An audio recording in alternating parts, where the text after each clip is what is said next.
Now, this is her mess, largely. She's largely responsible for getting this damn thing running, and from the looks of it, here's my thing. Millions of people will flock to Facebook every day and Twitter. Those sites can seem to handle the load. Why can't this website? Are the servers that bad? I mean, what kind of technology are we using here? Now, I've heard rumors that the technology is outdated, that the software language is outdated, it's not secure. Only a few people have gotten on, less than 1%, that have been successful in signing up for the program. So something's not right about this. And, of course, Sebelius kept going on and on about apologizing profusely about the screw-ups in the system. Meanwhile, Republican Representative Fred Upton of Michigan, the panel's chairman, opened the hearing by saying news of Obamacare problems seems to get worse by the day, adding that Americans are scared and they may be losing their faith in government. And Sebelius said the sweeping health care program, however, has delivered on its central promise to provide affordable coverage. Yeah, well, this coverage doesn't mean jack shit if you can't get access to it. It's like saying, yeah, we'll protect you, but it's kind of after the fact now. Well, thousands of people have been able to access the website to look at new healthcare coverage options that will give them the security of knowing they won't go bankrupt if they get sick. Now, who is this Kathleen Sebelius anyway to say these kind of things? Sure, her healthcare I'm sure is covered, but someone who's barely getting by and making ends meet, that's a whole nother matter.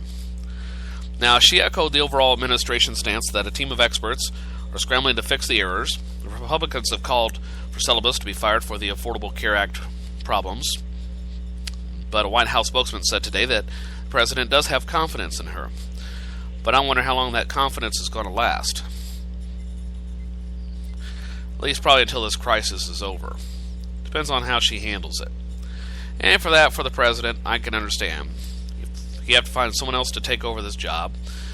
You probably don't have too many takers that want to take on this task, especially now that this thing is seriously flawed. Plus, it would show more of the president's insecurities about the program that he has so much confidence in 3 years ago. So I don't see him firing Sebelius for this now. But it will come in time, or she'll resign. But she does deserve some credit for other aspects of the Affordable Care Act implementation that have gone well, according to spokesman Josh Earnest, who told reporters that the hearing included fiery partisan exchanges with Republicans who have tried to dismantle the health care reforms. They said the website problems foreshadow deeper issues, while Democrats accused them of trying to kill reforms that benefit millions of Americans. GOP legislators repeatedly cited letters from insurance companies informing some people with individual policies that their plans were being changed or discontinued as proof that Obama misled the public when he repeatedly promised Americans could keep coverage they like under their reforms. Now, I have mixed feelings about that. Changes in the law did lead some of these insurance companies to change their policies. But to say that the Affordable Care Act is entirely responsible, no. The law is the law. How you react to it is another thing. How you respond to it. Okay? Well, we are also most concerned about the hundreds of thousands, if not millions of folks who in fact have gotten a cancellation from their individual insurance plan, Upton said after the hearing. Asked about the canceled or altered policies, Sebelius said that the president was accurate because people who bought their own health care coverage before the Affordable Care Act can keep those policies if they choose under a grandfather clause included in the legislation. Therefore, those who like their health care plan can keep it, she said, relying on the technicality that the coverage must predate the law. According to the Kaiser Family Foundation website, nearly 15.5 million people had individual health care coverage in 2011. That represents about 5% of the population. Just 5%. That's appalling. Okay? The vast majority of Americans have coverage through their employer, Medicare, Medicaid, or other public providers, and will not be affected by changes involving individual coverage. That's what, according to Jay Carney, White House spokesman, said yesterday that a significant portion of the 5% of people with individual coverage will end up paying less for better policies when they shop around in the new exchanges. Well, at today's hearing, Sebelius said the troubled Affordable Care Act website has cost $174 million so far, including $56 million for technological support, and that the government still owed more under contracts with outside companies that run well into 2014. So it'll be interesting to see how this pans out, but I have a feeling some technical people are going to lose their jobs. You know, why didn't they speak up sooner about potential problems, or why didn't they say anything if they knew about it? Plus, they're going to have to find someone else to get rid of, and it certainly isn't going to be the president. Sebelius will probably be the sacrificial lamb at some point, but not at this point, because then it would show that, as I said, the president has lost confidence in her, and has lost confidence in his own program. So, we shall see. Well, enough of my babbling about that for the moment. Coming up in a few minutes on the program, I'll have celebrity birthdays, today in history, plus news headlines from the Associated Press in just a moment. And coming up next, though, things you need to know for this Wednesday to impress your friends on Thursday. Things you can tell that you learned about what was so great about yesterday. Okay, that's coming up in just a moment. You're listening to a late night second cup edition of First Cup. I'm your host, the babbling fool known as Joe Hafner. And how's that make you feel? It makes me feel like...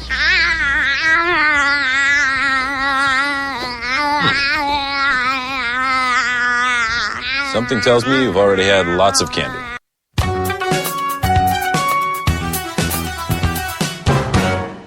How you doing? My name's Steve. My family's lived in this neighborhood for years. Recently, things got so tight, we had to go to our local food bank for help. I lost a lot of sleep worrying about what the neighbors might think. That is until I saw them there, too. How'd I do, Steve? A little stiff. You could have done a little better. What? Come on. You know, I have an Academy Award. Yeah, but not for playing me. It's Hunger Action Month, so click share below to pass along this video and play your role in ending hunger. I started doing pills when I got hurt. They made the pain go away. Well, some of it.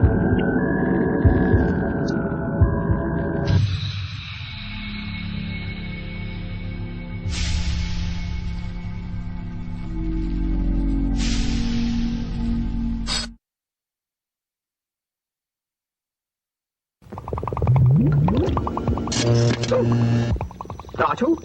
Where are you? Artu? Artu? Artu, you're on fire! R2-D2, you found a cigarette. Well, I don't think smoking is grown up at all. Because it's very dangerous. Smoking does dreadful things to your lungs and is very bad for your heart. Well, I know I don't have one, but humans do, and I think we should set a good example. Well done, R2. Oh, hello. You know smoking is bad for your health, and it isn't grown up at all. So please, don't smoke. R2, do you really think I don't have a heart? Today, about 1 in 5 Americans is living with a disability. Over 50 million people, including many of our friends and neighbors, teachers and co-workers, heroes and leaders. 20 years ago, the Americans with Disabilities Act guaranteed every person the right to live, work, and participate fully in the American experience. We've come a long way since then, and we are committed to making even more progress in the years ahead. Visit disability.gov to see how you can help.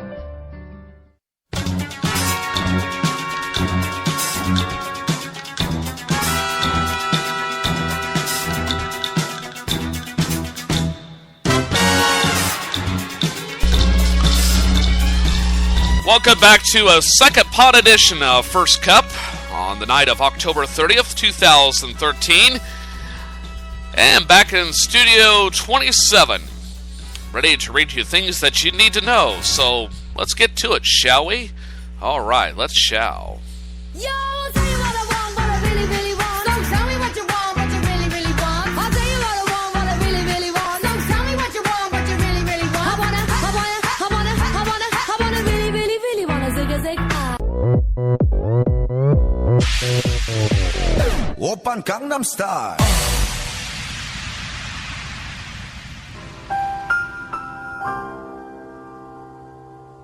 And here are things you need to know on this Wednesday evening as we head into Thursday morning to impress your friends tomorrow at the water cooler. Today is National Candy Corn Day. Something I never really cared for, but if that's your thing, that's your thing. It's National Candy Corn Day, and it's also Mischief Night. And what's with all the mustaches? What's the deal with mustaches? Sounded more like Christopher Lloyd doing Jerry Seinfeld. Anyway, Movember's coming. During November each year, the Movember campaign is responsible for the sprouting of mustaches on thousands of men's faces. Why women don't participate in this, I don't know. Don't let a little thing like genetics get in the way. Anyway, with their mows, the men raise awareness and funds for men's health issues, specifically prostate and testicular cancer initiatives. And I can vouch for a fact that I had such an exam about 3 years ago this time. As a matter of fact, I had it on Friday, October 29th, 2010, to be exact, at around 9:30 in the morning.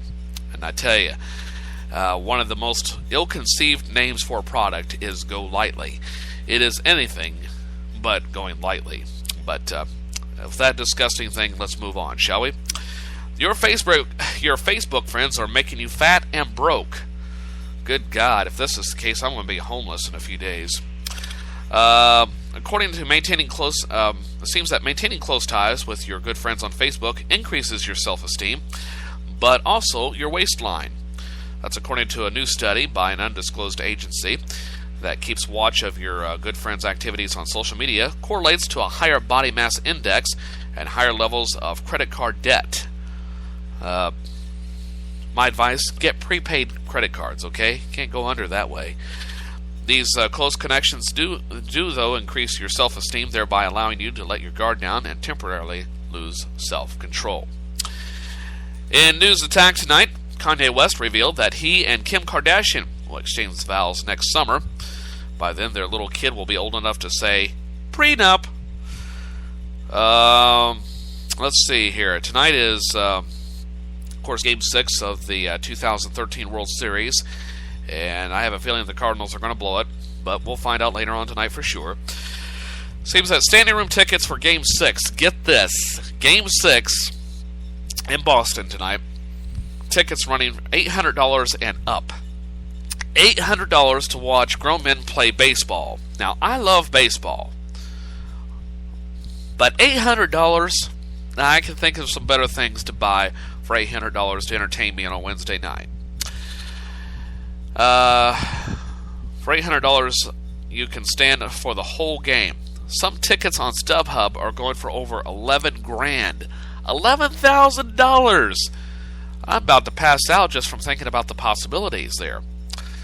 But I know what I'm going to be selling on the 2014 World Series. You bet your ass I go sell those tickets.